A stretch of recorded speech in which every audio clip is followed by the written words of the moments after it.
Hey there, welcome back to Tech Nerds. Today I'm about to teach you how to go ahead and find recently added contacts on iPhone.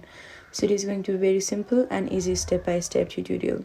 To do this, firstly you need to head to shortcuts on your iPhone. So click on the plus button on the top right corner. Search for contacts.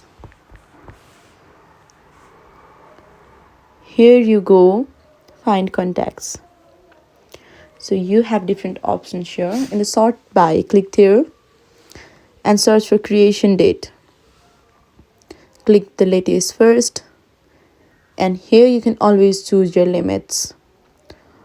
So let's get 3 of the contacts and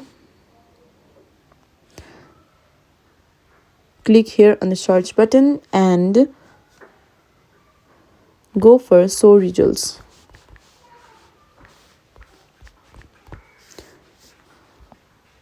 Click here. So here you click on the play button on the down right corner. So here you go, Bob, Charles and ABC. Those are the latest contacts saved on my iPhone. So that was it for today. We'll meet you in the next video. Thank you for watching.